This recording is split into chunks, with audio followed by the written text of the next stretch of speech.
Your kids could get free or low-cost health coverage from Medicaid or CHIP. Even if you've applied before, they may be eligible now. Kids up to age 19 are covered for checkups, vaccines, dentist visits, hospital care, and more. And if they already have Medicaid or CHIP, remember to renew every year. Visit insurekidsnow.gov or call 877-KIDS-NOW. Paid for by the U.S. Department of Health and Human Services. Welcome to another episode of our series talking about handmade, historical handmade, and how it changed up until today. We'll be talking about another handmade technique that you can meet in Poland. Enjoy! Polish handmade, history and present times. Welcome to another episode of a series of interviews with handmade artists from Poland. You will find the original interview in a previous episode, and here I just quickly sum it up for you in English. Today I'll introduce bobbin lace technique that we discussed with Monika Przeciszowska. I must admit, it is not a popular technique, even for me, and it was extremely hard to find an artist who would gladly tell us the story of such handmade art. Monika cultivates bobbin lace for nearly 15 years. Even though she met this technique as early as in primary school, she admits that only after some time did she start to see how properly create her own works. She has come across this technique in an international festival of bobbin lace in Bobbin, Poland. She found out that there are also workshops there. She did not need much more of an incentive. She just jumped into a bus and went to Bobbin to try it out. And basically that is how the whole story started for her.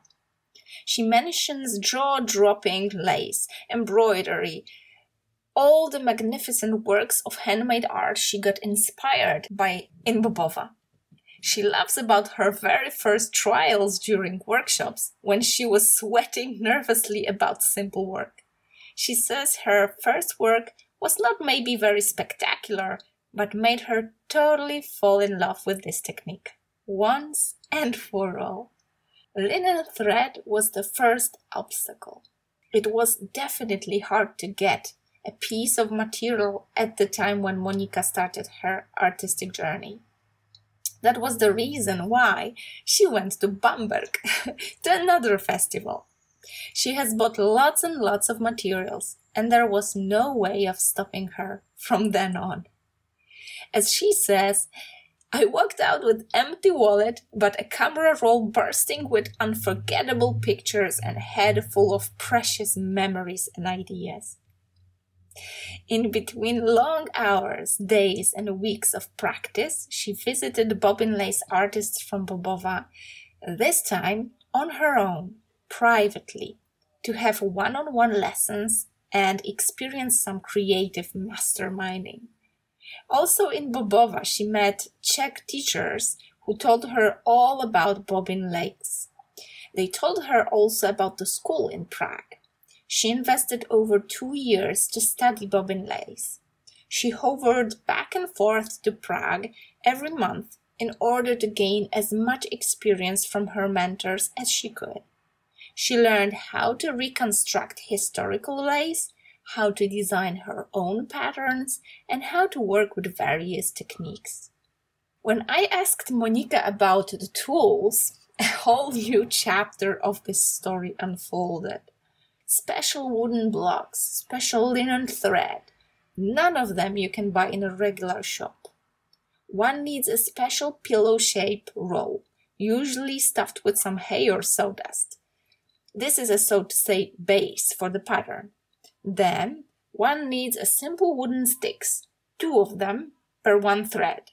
The thread is rolled on them equally on both sides. It's hard to imagine, but you'll see that in those pictures at our website. One works with a pair of wooden blocks connected with one thread and create a certain pattern by tangling those threads on top of each other. Seems complicated, right? No worries. I'll try to explain that even more in detail. As it turned out, now it is easier with online shopping. But when Monika started, she needed to save up some cash to just go for a festival, and it was the only chance to get proper bobbin lace tools to start with. Nowadays, she recommends Kronkarnia shop. That's a shop owned by Monika Mady, she recommends. And she just mentions she dreams of her own shop with bobbin lace equipment.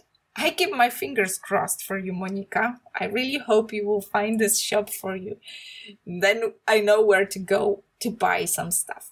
We talked a bit about basic patterns. One very similar to weaving and the second more advanced. Monika mentioned those two patterns as, so to say, basic ones. But I must admit it is no talk for a podcast, so I'll skip that. One thing I think worth mentioning is that the level of advancement and difficulty can range within the bobbin lace from 2, 4 or 6 wooden blocks with threads on them up to even 200 or 400 pairs of threads simultaneously. Monika worked with 128 threads at once to create a pattern for a scarf. That is her record up to now. But she mentions those works that require even 400 pairs of threads. That's something, right? Personally, I think now I regret we haven't had such classes at my architectural studies. I just can imagine how would that improve my spatial imagination. Monika just added that people who, as she says, are good with numbers, those people are fluent at quick grasp of bobbin lace technique. Maybe it is because one works with 4 threads at the same time and there's quite a lot of counting, so that skill may come in handy. But that's not prerequisite, don't worry. As Monika admitted, bobbin lace looks very complicated to a newbie, but it turns out that it's not that hard when you just try it out. Okay, but let's go back to a basic question. What is there that we could create with the use of this technique? Quite frankly, as Monika says, sky is the only limit. She mentioned scarves, jewelry, both flat and three-dimensional jewelry, pictures, also flat and 3D, bags, even she mentioned a Spanish gateway as an example, gate to your property, made with the use of this technique. As it shows, one may use both very thick and very thin threads to experiment with it. Not only a traditional linen thread may be used for plotting. One may use paper wires, leather straps, metal strings, and also some beads or add some decoration. Limitless possibilities. I could not skip the question that is always somewhere at the back of my mind when I come across a technique I have not yet tried before. Where did it all start? Well, Monika placed the origins of lace technique somewhere in even ancient times, where pieces of clothing were so precious that there were some extra endeavors to protect it with additional bobbin lace or lace kind of plotting. She connected it also with weaving of fishing nets. She placed origin of bobbin lace somewhere in Italy, typical bobbin lace, and she admitted it as stemming from needle lace techniques. She mentioned patterns from needle lace use at first for bobbin lace with slight modifications. That's why she traced it to this needle lace technique. So-called Italian reticelle, I hope I pronounce it right, reticelle lace, can be traced as an ancestor of bobbin lace patterns. As the latter one was a bit easier or simpler to make, it started spreading quickly around Holland, Flanders, France. Each region had its spectacular individual style. Monika mentioned historical georgettes. I also hope I pronounce it well in English. Those things around your neck. They started small and then grew bigger and bigger with time, We probably remember those big ones on old paintings depicting kings and nobility. Lace was a sign of status. There were even royal edicts that forbade wearing laces that were too sumptuous. As Monika admitted, one could even get 3 villages for the price of a good lace. Imagine that. That's a food for thought, by the way. Right in the 15th or 16th century, handmade was worth a fortune, and how about now? Monika admitted that bobbin lace, as always in general, has lost its price and status when special lace-producing machines were invented. That was around 19th century. When we discussed Polish history of bobbin lace, Monika admitted that it was probably brought with many other novelties with Queen Bona, but she does not trace a place that would give bobbin lace its typical Polish style as in other European headquarters, so to say. Only in the second half of 19th century, with the school by Helena Mądrzejewska in Zakopane, lace started to gain popularity.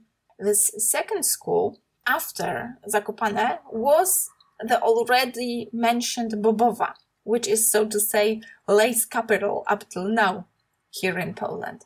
Basic patterns typical to Polish school are inspired by nature, floral motifs or popular plants.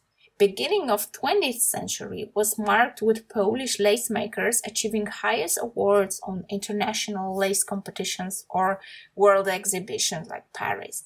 But unfortunately, Second World War did put this growth on hold. I hope this project will add its brick to building up the awareness of this technique, and our handmade workshops will definitely popularize it even more. Maybe we'll try to rebuild the greatness of this technique here in Poland. I really do hope so. When I asked Monika how much time one would need to devote to start creating bobbin lace, if this person never tried it before, she admitted it is not so easy. She mentioned around 6 hours as a basic workshop. She admitted it's not a technique one might easily master from YouTube videos as those popular techniques that we can, meet now. She admits she still discovers some new patterns, techniques, like new ways, despite the fact that she has been working with bobbin lace for over 15 years now. She still finds a lot of room for her own unique style, modern inspirations, or contemporary changing fashion for various materials. To be honest, what Monika said about bobbin lace, its possibilities to smoothly transition from flat lace into three-dimensional forms, it made my imagination, grow into, handmade frames full of lace pictures turning into kind of multi-dimensional works of handmade art as, for example, household decoration. I hope we will explore these ideas and share it with you, when the time will come in the future, but let's go back to the main thread. We both, with Monika, share this love for natural materials, such as, recycled cotton ropes, even recycled jeans or simple t-shirts. We both think that raising eco-awareness by maybe lacing up some old plastic bags is a way to go, both to popularize this technique and shed some light to more serious modern world problems. When finishing our interview, I asked Monika how could one prepare for a bobbin lace workshop. I can gladly invite you to such workshop here in Poznań. Hopefully, this is the first of many next to follow. As I record this, we are in the middle of our corona pandemic, so that crossed out a lot of workshops we were planned to make. But I hope that nothing will, skip our attention in the future. Monika just advised having fun with it, treating such art with a dose of humor and no stress, as it makes the whole world easier. I hope I just made you curious about this bobbin lace technique. And I invite you to hop onto our project's website to have a look at pictures of Monika's works and read even more about her passion to this technique. And I will be really glad to share another handmade story with you in the next episode. So we'll meet again then.